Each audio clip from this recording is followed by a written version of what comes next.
आदाब, नमस्कार, सत श्री अकाल। मैं डॉक्टर सबा फ्रंट सीट कन्फेशन के नए एपिसोड में आज मैं फिर हाजिर हूँ और आप सबका स्वागत है। आज के एपिसोड में हम बात करेंगे फॉरेन एजुकेशन की, अब्रॉड एजुकेशन की।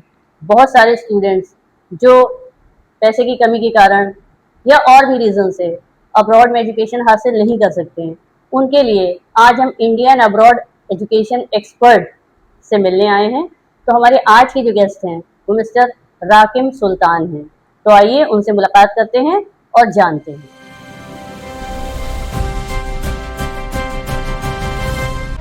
कैसे हैं राकिम जी? बहुत अच्छे हैं सबा मैम। और सबसे पहले बहुत बहुत शुक्रिया आपको मुझे इनवाइट करने के लिए। और मैं अपने बारे में थोड़ा सा बताना चाहूँगा कि मैं born and brought up from Kanpur हूँ और लास्ट 15 ईयर्स से इस एजुकेशन इंडस्ट्री में काम कर रहा हूँ और स्पेसिफिकली अब्रॉड एजुकेशन में मेरा डोमेन है। और मैं खास तौर से उन बच्चों के लिए सपोर्ट करता हूँ जो स्कॉलरशिप से अब्रॉड एजुकेशन पूरी करना चाहते हैं। हमको ये थोड़ा सा ब्रीफ करिए कि आपकी लाइफ में वो कौन सा मोमेंट आया जब आपको लगा कि मुझे इस फील्ड में अपना करियर बनाना है, अब्रॉड और इंडिया एजुकेशन एक्सपर्ट जो आप बन गए हैं, तो इस फील्ड में आपका आने का रीज़न क्या था?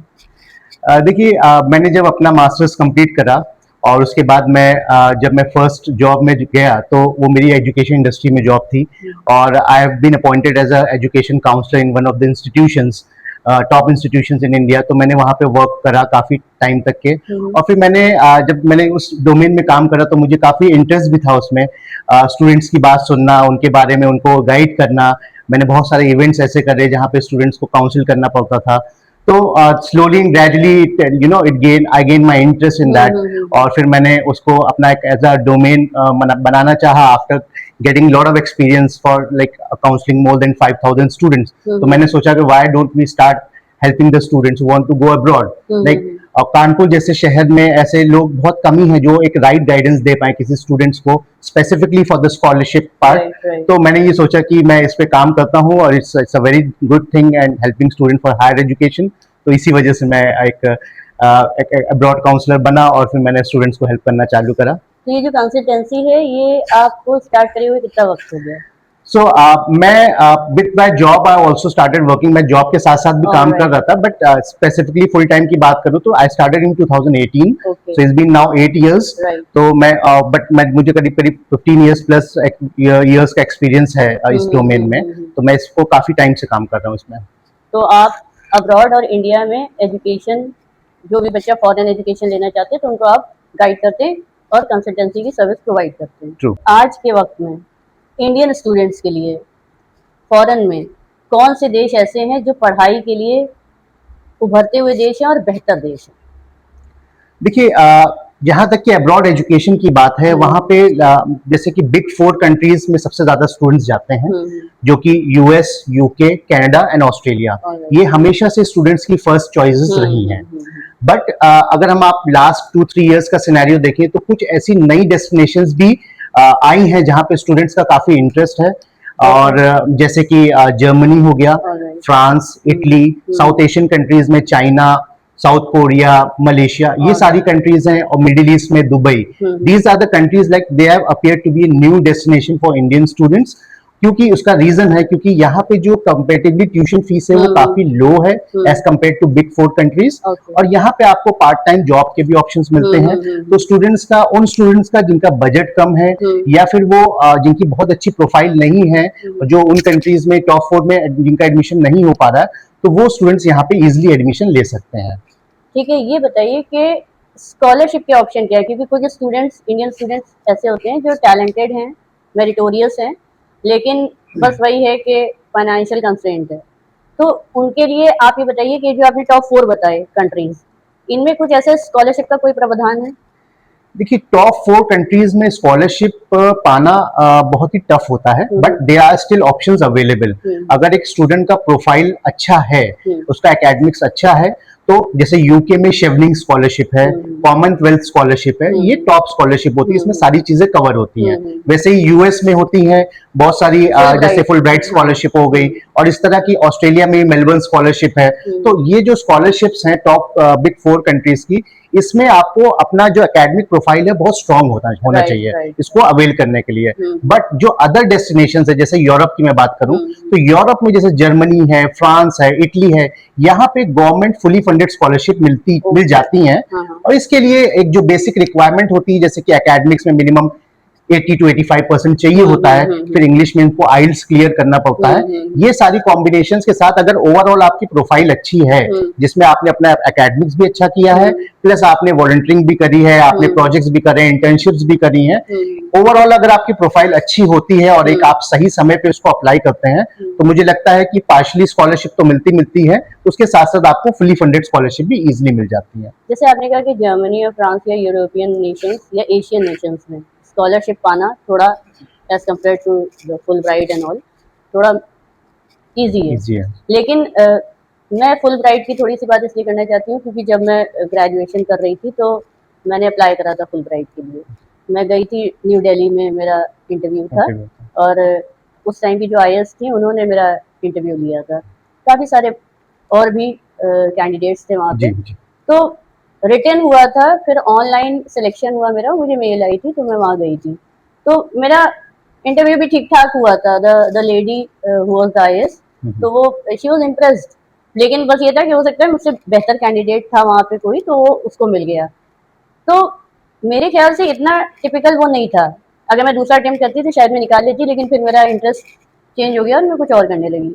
तो उसी तरह से मैं ये पूछना चाहती हूँ कि जर्मनी या फ्रांस या जहाँ पे भी आप कह रहे हैं कि थोड़ा एज कम्पेयर टू ईजी है, इंटरव्यू तो होता ही होगा ना? जी, इंटरव्यू होता है। देखिए, सबसे पहला प्रोसेस इसमें ये होता है कि आपका जो मिनिमम रिक्वायरमेंट है 75 to 80% की, वो एकेडमिक्स आपको पूरी करनी है स्टूडेंट को। फिर उसके बाद इंग्लिश की रिक्वायरमेंट है, आइल्स कंपलसरी होता है, मिनिमम 7 बैंड चाहिए होता है।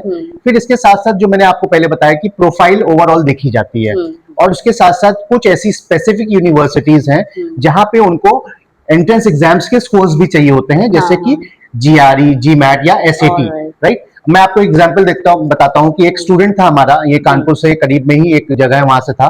उसका एकेडमिक काफी अच्छा था। उसके फादर हमारे पास आए, वो बोलते हैं कि सर मेरे पास इतना बजट नहीं है कि ये हायर एजुकेशन में इसको अब्रॉड में भेज पाऊं। तो मैंने कहा कोई बात नहीं, मैं आप देखिए, मैंने इसकी प्रोफाइल पे वर्कआउट करा, उसकी प्रोफाइल को और बेटर बनाने की कोशिश करी, और एक राइट इन्फॉर्मेशन से एक राइट टाइम पे उसको अप्लाई कराया।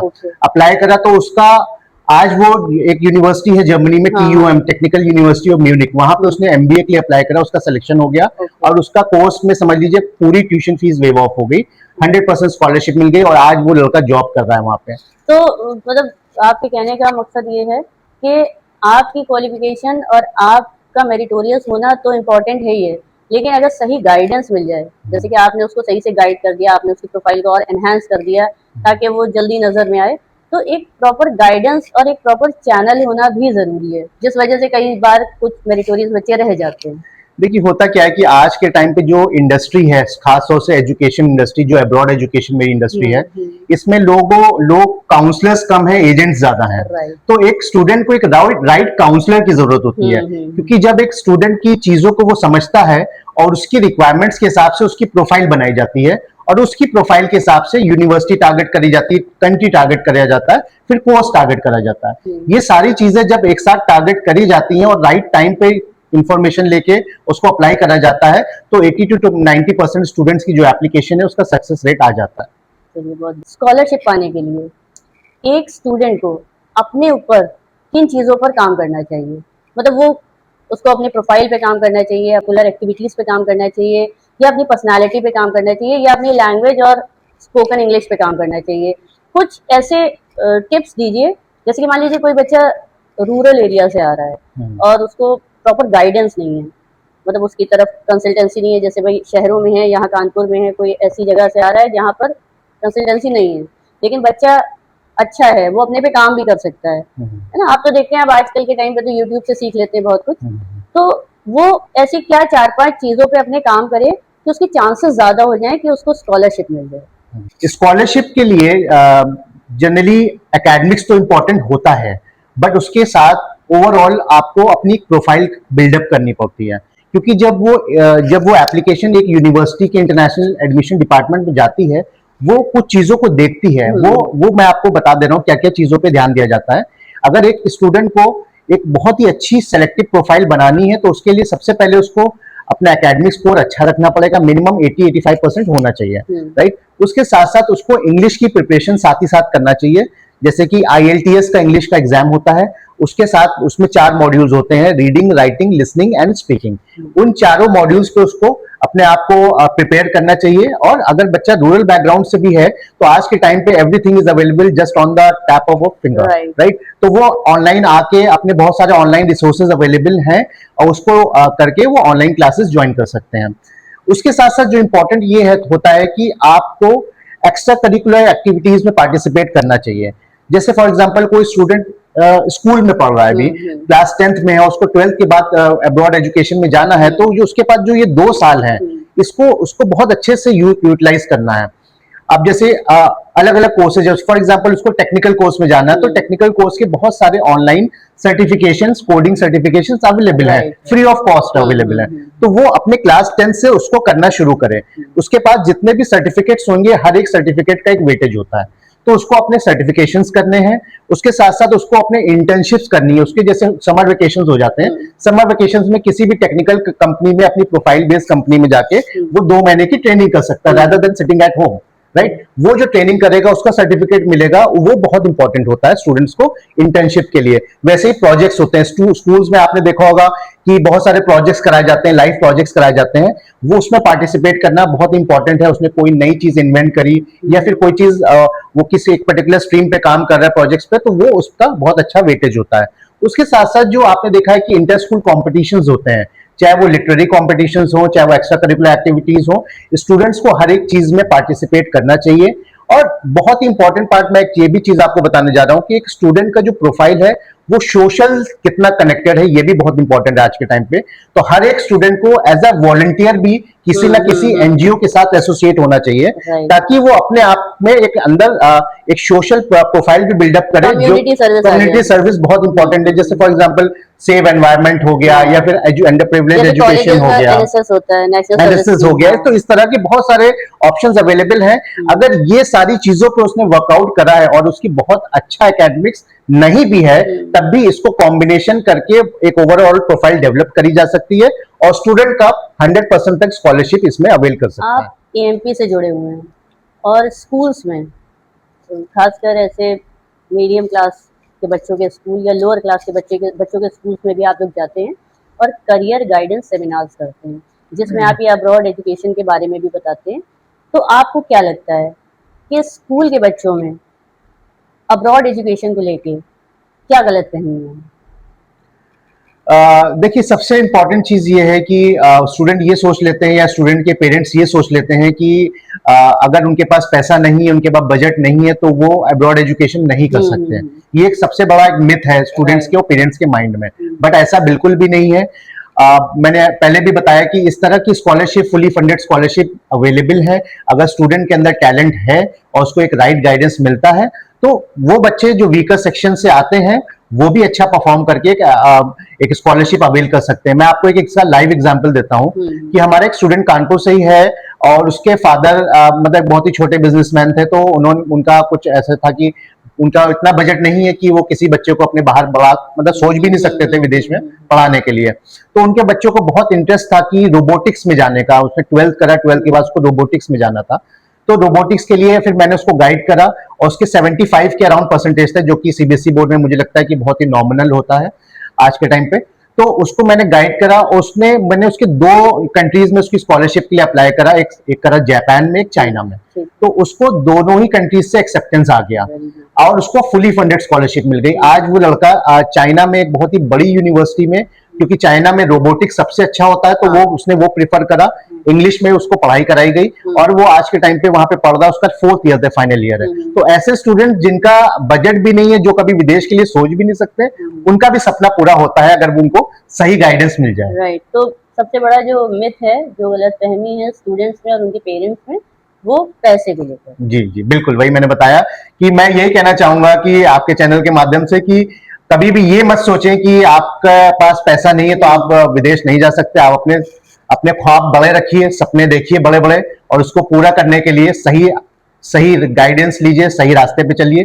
अगर आपको सही गाइडेंस मिली और राइट इंफॉर्मेशन मिली तो आपका सपना जरूर पूरा हो सकता है। जो आपने कुछ देश बताए जहाँ पर अब्रॉड एजुकेशन बच्चों के लिए बेहतर है, उनमें से क्या ऐसे भी कुछ देश हैं जहाँ पे बच्चा पढ़ाई के साथ साथ साइड अर्निंग कर सकता है और उसकी पढ़ाई भी डिस्टर्ब ना हो? हाँ, देखिए, जैसे मैंने आपको बिग फोर कंट्रीज बताई, चाहे वो यूएस, यूके, ऑस्ट्रेलिया, कनाडा हो, या फिर यूरोपियन कंट्रीज हो, या फिर साउथ एशियन कंट्रीज हो। आज के टाइम पे स्टूडेंट को जो स्टूडेंट वीजा मिलता है उसके साथ साथ उनको पार्ट टाइम जॉब का ऑप्शन अवेलेबल मिलता है। तो पार्ट टाइम जॉब का मतलब कि वो लीगली विद द वीजा वो part time job 20 hours in a week कर सकते हैं, right. 20 hours in a week का मतलब हो गया कि अगर कोई भी बच्चा मिनिमम $10 या $12 उनको पर आवर मिलता है, और अगर उनको 80 आवर्स इन अ मंथ मिल रहा है, तो वो करीब करीब $800 to $900 उनको पार्ट टाइम जॉब में पैसा मिल रहा है। तो वो अपना जो लिविंग कॉस्ट है, जहां तक कि वो अपना अकोमोडेशन की कॉस्ट और खाना पीना रहना ट्रैवलिंग का कॉस्ट, वो उस पैसे से निकाल लेते हैं। और बहुत सारे ऐसे स्टूडेंट भी होते हैं जो पहले से अपनी तैयारी करके जाते हैं, लैंग्वेजेस वगैरह सीख के जाते हैं, खासतौर से यूरोपियन कंट्रीज में, तो उनको और अच्छे ऑप्शंस मिल जाते हैं पार्ट टाइम जॉब के, तो उस वजह से वो अपनी फीस का भी पार्ट निकाल लेते हैं। तो पार्ट टाइम जॉब अवेलेबल है, हर कंट्री में अवेलेबल है, कंट्रीज सपोर्ट करती है, यूनिवर्सिटी सपोर्ट करती है। बस स्टूडेंट को अपनी प्रोफाइल बिल्डअप करनी पड़ती है, यूनिवर्सिटी पहुंच के उनको अप्लाई करना पड़ता है, और अगर जैसे उनको पार्ट टाइम जॉब मिल जाती है तो वो उनकी जो लिविंग कॉस्ट है वो 100% तक कवर हो जाती है उसमें। तो एक तो ये हुआ कि उसने पार्ट टाइम जॉब कर लिया, और क्या ऐसा भी कोई ऑप्शन है कि यूनिवर्सिटी से ही या इंस्टीट्यूशन से ही जहाँ वो पढ़ रहा है अब्रॉड में, उसको कुछ स्टाइपेंड मिलने की भी सुविधा हो? हाँ, होती है। तो वो बहुत ही कम ही स्टूडेंट्स को होती है, उसको फुली फंडेड स्कॉलरशिप जो स्टूडेंट्स में जाते हैं, उसमें क्या होता है कि with in the university premises उनको ऑप्शंस मिल जाते हैं, और वो कुछ प्रोजेक्ट्स में अपने प्रोफेसर्स के साथ एंगेज हो जाते हैं, उसकी वजह से उनको स्टाइपेंड मिलते हैं। तो ऐसी चांसेस बहुत कम होती हैं, बट होती हैं। अगर स्टूडेंट की प्रोफाइल अच्छी है, उसने पहले से तैयारी करी हुई है, और जिस डोमेन में वो जा रहे हैं उसमें प्रॉपर उनका रिसर्च वर्क है, या कुछ इस तरह से उन्होंने एक्स्ट्रा ऑर्डिनरी करा हुआ है, तो उसके बेसिस पे उनको ये एडवांटेज मिल जाता है। फॉरेन में पढ़ने के लिए कौन सी फील्ड और कौन से कोर्सेज सबसे ज्यादा डिमांड में, जिसके लिए बच्चों को तैयारी करनी चाहिए?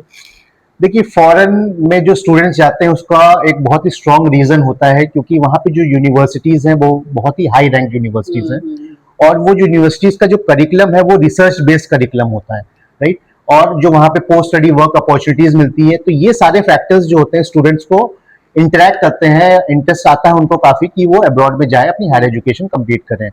और फिर जहां तक के कोर्सेज की बात है, तो ऐसा कोई सेट ऑफ कोर्सेज नहीं है, बट अगर स्टूडेंट देखा जाए, मैंने जैसे लास्ट 5 इयर्स 10 इयर्स की बात करें, तो टेक्निकल कोर्सेज के लिए स्टूडेंट्स ज्यादा जाते हैं। जैसे for example computer science engineering, mechanical engineering, automobile engineering, एक टेक्निकल कोर्सेज ऐसे हैं। अभी जो रोबोटिक्स एआई वगैरह आ गया, उसके लिए भी स्टूडेंट्स जाते हैं, राइट। ये हो गया, प्लस साथ साथ मेडिकल के स्टूडेंट्स भी बहुत जाते हैं। आपने देखा होगा कि इंडिया में जो स्टूडेंट्स हैं जो एमबीबीएस या नीट का एग्जाम देते हैं, और नीट के एग्जाम के लिए के बाद वो एक एज अ डॉक्टर टारगेट करते हैं अपने आप को, बट इंडिया में इतनी ज्यादा सीट्स अवेलेबल नहीं है। तो वो स्टूडेंट जो इंडिया में नीट में क्वालिफाई करने के बाद भी यहाँ पे गवर्नमेंट कॉलेजेस में एडमिशन नहीं हो पा रहा है, या फिर प्राइवेट की वो फीस अफोर्ड नहीं कर पा रहे हैं, तो वो स्टूडेंट्स फिर अब्रॉड की तरफ मूव करते हैं। तो अब्रॉड में जैसे कि जो मेजर कंट्रीज है जहाँ पे इंडियन स्टूडेंट जाते हैं, खासतौर से एमबीबीएस या डॉक्टर की पढ़ाई करने के लिए, वो जॉर्जिया है, Russia, Uzbekistan, Kazakhstan, Bangladesh, Nepal, ये कंट्रीज हैं जहाँ पे मैक्सिमम। यूक्रेन भी बहुत जाते थे बच्चे एमबीबीएस के लिए। यूक्रेन तो बिकॉज ऑफ द वॉर वहां पे बच्चे नहीं जा रहे, तो वो बच्चे अब rather than they are moving to Russia या फिर उज्बेकिस्तान प्रिफर कर रहे हैं, क्योंकि यहाँ पे जो एजुकेशन है एमबीबीएस की क्वालिटी एजुकेशन मिलती है, और इंडियन एनएमसी की गाइडलाइंस के को पूरा फॉलो करते हैं, ताकि जो स्टूडेंट्स इंडिया में जब वो वापस आए एजुकेशन कंप्लीट करके, तो उसको जो एग्जाम क्लियर करना पड़ता है, जिसको कहते हैं एफएमजी एग्जाम, वो एग्जाम वो क्लियर कर सके, क्योंकि उसी हिसाब से उनका सिलेबस अलाइन करा जाता है। तो आपने कुछ बच्चों को भेजा एमबीबीएस करने के लिए फॉरेन यूनिवर्सिटीज में? एमबीबीएस के लिए तो हमारे लगभग सारी ही कंट्रीज में पूरे बैचेस जाते हैं, 30-40 स्टूडेंट्स के बैचेस जाते हैं। और जैसे मैं पास की बात करूं, तो अभी रिसेंटली उज्बेकिस्तान हमारा बैच गया है जनवरी में, और उसके पहले हमारे जो है रशिया में बैच गया है, जॉर्जिया में गया है। तो इस तरह के बैचेस जाते रहते हैं अलग अलग कंट्रीज में। ऑन एन एवरेज जो फीस जाती है 25 to 30 लाख रुपीज जाती है फुल कोर्स की। अगर वो इंडिया में करते हैं वही बच्चे, तो वो उनको पड़ता है 90 लाख, 1 करोड़ 1.2 करोड़ के अराउंड। तो वो बच्चे वहां जाके वो पैसा जो है सेव कर लेते हैं, और एक अच्छी क्वालिटी एजुकेशन भी ले लेते हैं। तो यहाँ जब बच्चा आता है तो उसको यहाँ पर एक एग्जाम क्लियर करना पड़ता है, तब वो यहाँ पर प्रैक्टिस कर सकता है, हाँ। राइट? जी, वो तो एग्जाम के बारे में थोड़ा सा बताइए। हाँ, तो वो मैं एग्जाम के बारे में बताना चाहूंगा कि वो FMG एग्जाम होता है, फॉरेन ग्रेजुएट मेडिकल एग्जामिनेशन कहते हैं उसको। और वो हर एक स्टूडेंट जो इंडिया के बाहर MBBS करने जा रहा है, उसको वो एग्जाम, अगर वो बच्चे को इंडिया में वापस आके प्रैक्टिस करना है तो वो एग्जाम उसको क्लियर करना पड़ेगा। ये एग्जाम साल में 2 बार होता है, 6 मंथ में। और वो स्टूडेंट जो पढ़ाई करके आ रहे हैं वो यहाँ पे वो एग्जाम देते हैं। 300 मार्क्स का एग्जाम होता है और 150 उसका कट ऑफ होता है। तो क्या परसेंटेज है, कितने परसेंटेज बच्चे निकाल लेते हैं इस एग्जाम में? देखिए, फर्स्ट अटेम्प्ट में परसेंटेज करीब करीब 25 to 30% स्टूडेंट्स की है। बट अगर आपने सही कॉलेज चॉइस करा है, तो आपको क्योंकि आप जो हम लोग जिस तरह से एडमिशन कराते हैं वो उन्हीं कॉलेजेस में कराते हैं जहाँ पे FMG की कोचिंग भी उनको साथ साथ कराई जाती है। तो जब वो आप साथ साथ उसकी तैयारी करेंगे तो ऑटोमेटिकली आपकी जो स्ट्रेंथ है, जो आपका डोमेन है, काफी स्ट्रांग हो चुका होगा, तो एग्जाम आपका क्लियर हो जाएगा। अगर फर्स्ट अटेम्प्ट में नहीं होता है तो you are also always available to give a second attempt also. एक चीज और इसी से रिलेटेड बताइए कि मान लीजिए बच्चा पढ़ के आया MBBS करके, उसने एग्जाम भी क्वालिफाई कर लिया, तो वो प्राइवेट प्रैक्टिस करेगा, राइट? नहीं, तो उसमें दोनों चीजें हैं। अगर स्टूडेंट जब कोई कंट्री से पढ़ के आया वापस इंडिया में, उसने FMG एग्जाम क्लियर कर लिया, तो फिर उसको क्लियर करने के बाद यहाँ पे 1 ईयर की इंटर्नशिप करनी पड़ती है।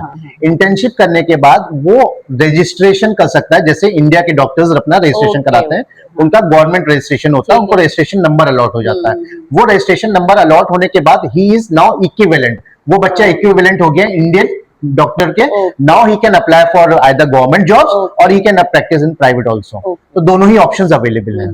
तो मतलब अगर फॉरेन में बच्चा कर रहा है तो उसमें कुछ ऐसा ग्लिच नहीं है कि यहाँ पर आएगा तो हाँ, अगर उसका वो एग्जाम क्लियर हो रहा है तो फिर कोई इशू नहीं है। तो इसीलिए स्टूडेंट्स को ऐसे कॉलेज में चॉइस करना चाहिए जहाँ पे पासिंग रेशियो FMG का हाई होना चाहिए, ताकि यहाँ पर आकर वो एग्जाम वो क्लियर कर ले, और अगर चाहे तो गवर्नमेंट डॉक्टर के लिए भी अप्लाई बिल्कुल कर सकते हैं जी, एलिजिबल है उसके लिए। कोई ऐसा एग्जाम्पल दीजिए या कोई ऐसी रियल लाइफ स्टोरी बताइए ऐसे स्टूडेंट की जो अंडर प्रिविलेज्ड बैकग्राउंड से आया था, आपके गाइडेंस में वो फॉरेन गया पढ़ने के लिए और आज प्रॉपर्ली सेटल्ड है। मैं एक एग्जांपल बताता हूँ। एक स्टूडेंट था, 2021 की बात है। 2021 में उसने वो मेरे पास आया, उनके पेरेंट्स आए, उनके पास इतना पैसा नहीं था कि वो अफोर्ड कर पाए फॉरेन एजुकेशन। बस स्टूडेंट का परसेंटेज अच्छा था, 84% था। PCM लिया हुआ था स्टूडेंट ने, CBSE स्कूल से, कानपुर से ही पढ़ा हुआ है वो बच्चा। और उसने उनके पास ये था कि उनको इंडिया में पढ़ने के लिए भी पैसे नहीं थे उनके पास। मान लीजिए कि इंडिया में भी अगर किसी प्राइवेट यूनिवर्सिटी में वो वो करवाते एडमिशन इंजीनियरिंग में, खासतौर से कंप्यूटर साइंस इंजीनियरिंग में, तो 2 से 2.5 लाख रुपए, 3 लाख रुपए जनरली फीस है हर एक कॉलेज की। फिर वो हॉस्टल मिला के 2 लाख और मिला के तो एनुअली 5 लाख का खर्चा आता है, जो कि 4 इयर्स में करीब करीब 15 to 20 लाख के बीच में जाते हैं। तो मैंने उनको एक ऑप्शन बताया कि क्यों ना हम आपकी ये जो अंडर ग्रेजुएट वाली एजुकेशन है, ये आपको फुली फंडेड स्कॉलरशिप में करा दें, और उसके बाद आप फिर ये डिसाइड कर सकते हो कि आपको अगर मास्टर्स के लिए जाना है तो मैं उसमें भी आपको हेल्प करूंगा कि आपको वो एक फुली फंडेड स्कॉलरशिप मिल जाए, फिर आपका एक अच्छा करियर बन जाए। तो उनको ये चीज समझ में आई, तो उन्होंने बोला, तो फिर मैंने उनको क्या किया कि एक यूनिवर्सिटी का एंट्रेंस एग्जाम हुआ था, चाइना की एक यूनिवर्सिटी है, वहां पे एक एंट्रेंस एग्जाम हुआ, तो उसको उसके लिए प्रिपेयर कराया, और फॉर्चुनेटली वो स्टूडेंट ने फुली फंडेड स्कॉलरशिप ग्रैब कर ली। तो अब आप ये मान के चलिए उसको क्लास इंजीनियरिंग कोर्स में 4 इयर्स के कोर्स में उसको कोई भी पैसा नहीं देना पड़ा। 100% ट्यूशन फीस, 100% अकोमोडेशन फीस, यहाँ तक कि उसको मंथली स्टाइपेंड भी मिलता था अपने पर्सनल एक्सपेंसेस के लिए। तो उनके पेरेंट्स बहुत खुश हुए कि मतलब उनको लगा कि जो वो सोच भी नहीं सकते थे सपनों में, और उनके साथ, उनके बच्चे के साथ ऐसा हुआ। तो वो बच्चे ने वहां पे 4 इयर्स में 2025 में वो कंप्लीट करा उसने। 2025 में कंप्लीट करने के बाद वो बच्चा जब मेरे पास दोबारा से उसने बोला कि सर अब मुझे मेरा यहाँ पे कंप्लीट हो गया, अब मास्टर्स करना है। तो मैंने क्या किया कि उस बच्चे का फिर मास्टर्स के लिए यूरोप में अप्लाई करा। यूरोप में एक पब्लिक यूनिवर्सिटी है इटली में, यूनिवर्सिटी ऑफ टॉवर गाटा, ठीक है, रोम में है वो यूनिवर्सिटी। उस यूनिवर्सिटी में उसने मैकेनिकल इंजीनियरिंग में वहां पे एडमिशन लिया मास्टर्स में, और 1 ईयर का कोर्स उसका कंप्लीट हुआ है अभी, इसी सेमेस्टर कंप्लीट हुआ है, और उसका 1 साल कंप्लीट हो गया। वहां पे भी उसको कोई ट्यूशन फीस नहीं देनी पड़ी, फुली फंडेड स्कॉलरशिप थी, और बल्कि उसको साल का 6 से 7 लाख रुपए एज अ स्टाइपेंड मिलता था इंडियन रुपीज। तो वो उसका वहां पे कोर्स कंप्लीट हुआ, मास्टर्स कंप्लीट होते ही अभी लास्ट वीक उसका मेरे पास उसका फोन आया कि उसका प्लेसमेंट जॉब लग गई, और जॉब लगी, यू वोंट बिलीव, उसका 35 लाख का इंडियन रुपीज का पैकेज, स्टार्टिंग पैकेज लगा है। तो ये जो कहानी है काफी, मतलब कि मुझे खुद पे भी बहुत अच्छा फील हुआ, मुझे उसने पूरा सपोर्ट करा उस बच्चे को, और मतलब is like a inspiration for me as well, कि मैं दूसरे स्टूडेंट्स को भी इसी लाइन पे गाइड कर सकता हूँ। एक वो बच्चा जिनके पास बिल्कुल भी बजट नहीं था, वो इंडियन कॉलेजेस में नहीं पढ़ा सकते थे, उस बच्चे को मैंने अंडर ग्रेजुएट भी कराया, पीजी भी कराया, और आज वो बच्चा 35 to 40 लाख में जॉब कर रहा है। तो मतलब उसका ओवरऑल करियर, मतलब कि उस मेहनत उसी की रही, बट उसको सही गाइडेंस मिल गया, मैं ये कहूंगा, और मैंने उसको पूरा सपोर्ट करा, और आज कहां से कहां बहुत सारे पेरेंट्स जो हैं वो अपने बच्चों का फ्यूचर तो ब्राइट देखना चाहते हैं, लेकिन जब उनसे बच्चा कहता है कि मुझे बाहर पढ़ना है, तो उनके मन में एक शंका, एक डर आ जाता है। खासकर लड़कियों के पेरेंट्स, उनको लगता है कि ये अकेले कैसे करेगी, मतलब वो हमेशा उनके प्रोटेक्शन में रही तो थोड़ा घबराते हैं। तो ऐसे पेरेंट्स को आप क्या मैसेज देना चाहेंगे कि अगर बच्चे में कैपेबिलिटी है और वो बाहर जाकर पढ़ना चाहता है, तो आप ना घबराएं और उन्हें बाहर भेजें, इसके लिए आप उन्हें क्या मैसेज देंगे? देखिए, मैं उन पेरेंट्स से ये जरूर कहना चाहूंगा कि लड़के और लड़कियों के बीच में कोई डिफरेंस नहीं होता है। जहां तक के टैलेंट की बात है, बोथ आर इक्वली गुड, और आप लड़कियों को भी आगे बढ़ाइए, और ऐसा कोई भी सिनेरियो नहीं है कि जो लड़कियों के लिए सेफ नहीं है, ऐसी भी कोई भी कंट्रीज नहीं है जो उनके लिए सेफ ना हो। तो लगभग जितने भी पेरेंट्स आते हैं, चाहे वो मेल के भी बच्चे भी हो, चाहे वो फीमेल हो, तो हर एक पेरेंट्स के माइंड में एक ये रहता है, फर्स्ट क्वेश्चन रहता है कि क्या मेरा बच्चा सेफ रहेगा। इसके लिए कोई भी बिल्कुल भी घबराने की जरूरत नहीं है। इसको ओवरकम करने के लिए उसके बारे में आपको इन्फॉर्मेशन लेनी पड़ती है।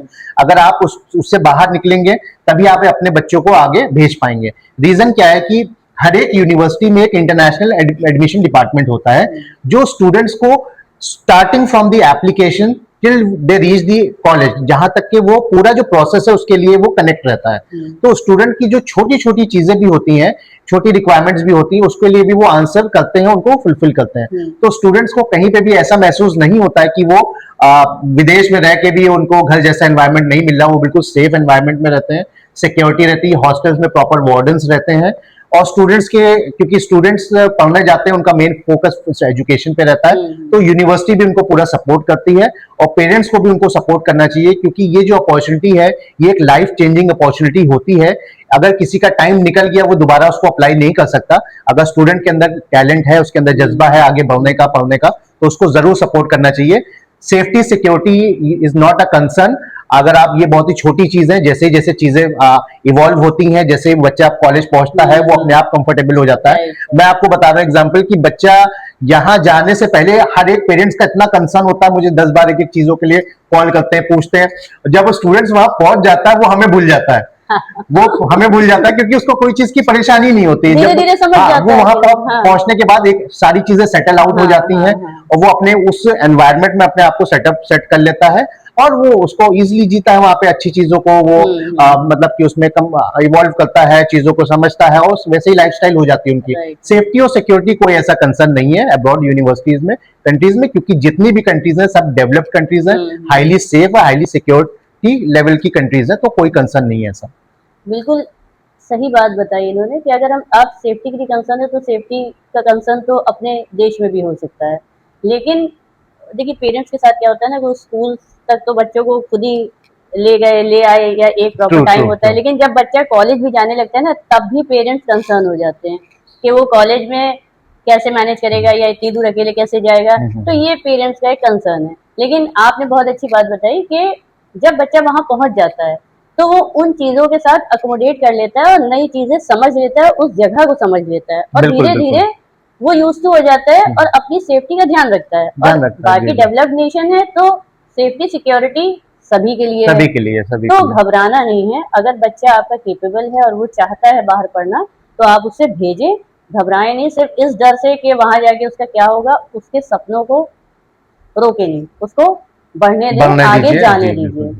बहुत अच्छा लगा आपसे बात करके, बहुत अच्छा एपिसोड रहा। मुझे लगता है ये कि फॉरेन एजुकेशन के लिए बहुत सारे बच्चे सोचते हैं और उनको सही गाइडेंस नहीं मिलता है। अगर सही गाइडेंस मिल जाए तो वो उसको निकाल सकते हैं। राकिब साहब का एटलस स्टडी कंसल्टेंट है, जीटी रोड पे। जी, अशोक नगर में मेरा ऑफिस है और ये हमारा ब्रांच ऑफिस कानपुर में है, हमारा एक ऑफिस पुणे में भी है। और हमारी कोशिश हमेशा ये रहती है कि स्टूडेंट्स को राइट गाइडेंस दें, ना कि उन कंसल्टेंट्स की जगह, ना कि उन कंसल्टेंट्स की तरह जो स्टूडेंट्स पे कॉलेजेस थोपते हैं, कोर्सेज थोपते हैं। हमारा एक अलग एक तरीका है काउंसलिंग का। हम स्टूडेंट्स से खुद ऑप्शंस मांगते हैं, उनके इंटरेस्ट के हिसाब से उनकी प्रोफाइल बिल्डअप करते हैं और उनके जो करियर गोल्स हैं उसको अचीव करने के लिए जो बेस्ट पॉसिबल कॉलेजेस हैं उसके लिए उनको तैयार करते हैं। मैं यहाँ पर राकिब साहब का नंबर शेयर कर दे रही हूँ। आपको कोई भी क्वेरी हो अब्रॉड एजुकेशन से रिलेटेड तो आप उनसे बात कर सकते हैं, चाहे तो उनके कंसल्टेंसी में आप विजिट भी कर सकते हैं। ये आपकी समस्या का पूरा समाधान करेंगे और आपके बच्चे को पूरा बिल्कुल, आई एम guidance ऑलवेज देंगे। अवेलेबल हाँ, 24/7 टू सपोर्ट स्टूडेंट्स। एंड बहुत अच्छा लगा आपके साथ इंटरव्यू करके और मुझे लगता है कि इससे बहुत सारे स्टूडेंट्स को जी। फायदा पहुंचेगा और इसी तरह आप करते रहिए और कम्युनिटी को फायदा पहुंचाते बहुत रहिए। बहुत शुक्रिया। मेरा मकसद भी यही है इस पॉडकास्ट के थ्रू यूथ को कनेक्ट करने का और यूथ से रिलेटेड जो भी प्रॉब्लम्स हैं उनका सोल्यूशन एक्सपर्ट के माध्यम से लाने का। मैं अपने व्यूअर्स से ये भी कहना चाहती हूँ कि आप भी मुझे सुझाएं, क्योंकि मैं अपनी समझ से अलग अलग फील्ड के एक्सपर्ट लेकर आ रही हूँ। आप भी मुझे कमेंट करें या मुझे डीएम कर सकते हैं और आप मुझे ये सुझा सकते हैं कि आपको किस पर्टिकुलर टॉपिक पे पॉडकास्ट चाहिए, तो मैं उस फील्ड से रिलेटेड एक्सपर्ट लेकर आऊँगी ताकि आपकी जो भी क्वेरी है, जो भी क्वेश्चंस है या जो भी आपकी दुविधा है वो दूर हो सके। मेरा जो मकसद है वो यूथ को बेटर गाइडेंस प्रोवाइड कराना है ताकि उसका फ्यूचर ब्राइट हो सके। तो चलिए, बहुत अच्छा लगा आपके साथ, बहुत Thank अच्छा you. एपिसोड Thank रहा you. और मुझे पूरी उम्मीद है कि सबके बहुत काम का रहेगा। बिल्कुल बिल्कुल, थैंक यू तो सो चलिए मच। चलते हैं, नेक्स्ट एपिसोड में फिर से मिलेंगे अगले गेस्ट के साथ। तब तक के लिए